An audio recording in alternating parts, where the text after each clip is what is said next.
Voici une rénovation d'une vieille grange en pierre avec extension pour une surface totale de 120 m², datant de 1850. 3 ans de travaux, en grande partie en autoconstruction, sont prévus, pour un coût de 35 000 €.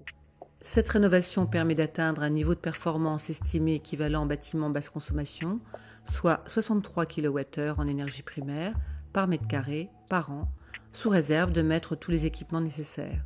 Le projet final consiste en la mise en place d'une chaudière bois pour le chauffage central, d'un chauffe-eau solaire pour le chauffage de l'eau chaude sanitaire et d'une ventilation mécanique contrôlée double flux.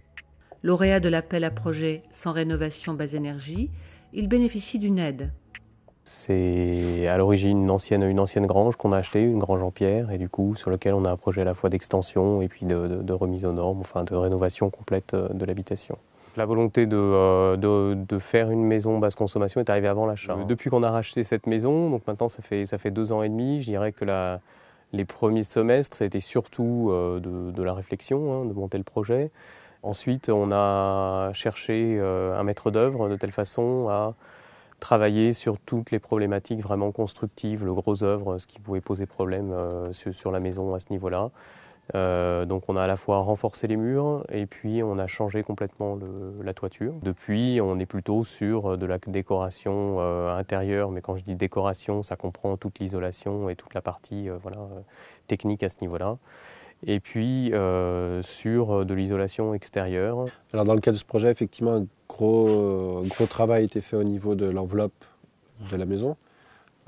Tout ce qui va concerner l'isolation, puisque c'est vraiment la base d'un projet de réflexion maison basse consommation. Il y a 2 approches différentes au niveau de la conception de la maison. Une isolation par l'extérieur sur la partie récente, sur la construction.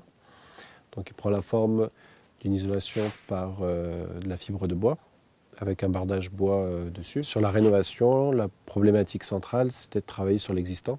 Donc essayer de trouver des solutions techniques pour arriver à un niveau de performance énergétique intéressante, tout en préservant le cachet de la maison. Pour conserver l'aspect extérieur des murs en pierre, là l'option a été de faire une isolation par l'intérieur. De ce côté-ci, on voit également une partie de l'isolation intérieure.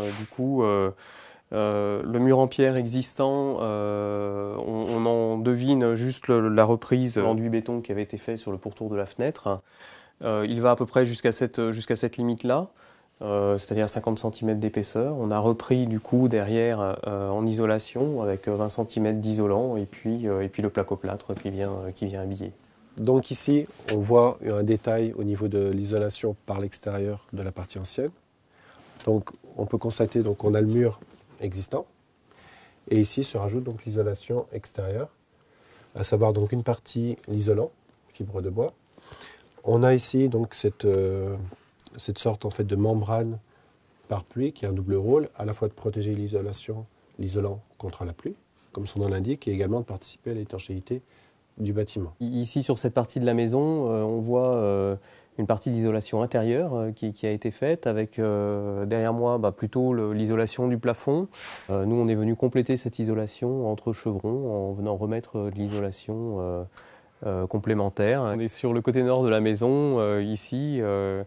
L'idée, c'était au niveau des vitrages, donc du coup de faire une alliance entre le triple vitrage et le double vitrage. Triple vitrage qui sera utilisé donc sur la partie nord, et dont l'objectif est d'avoir une isolation en fait renforcée sur une partie qui n'est jamais ensoleillée et qui du coup n'a peu de bénéfices en termes d'apport solaire. Pour quelqu'un qui voudrait se lancer dans un projet de même nature, en fait, moi ce que je lui recommanderais, ce serait surtout du volontarisme, de la patience également, de ne pas négliger la phase conception et réflexion, de ne pas partir tout de suite tout azimut, mais d'essayer de voir vraiment le projet dans sa globalité, et puis de savoir à la fois confier à l'extérieur les choses qui ne peuvent pas être faites en interne et sur lesquelles il y a vraiment besoin d'avoir des gens du métier, de la maîtrise d'œuvre, de l'artisanat, et puis ensuite, selon sa volonté et les possibilités de cette personne, de se garder éventuellement des travaux pour lui. L'accompagnement de ce projet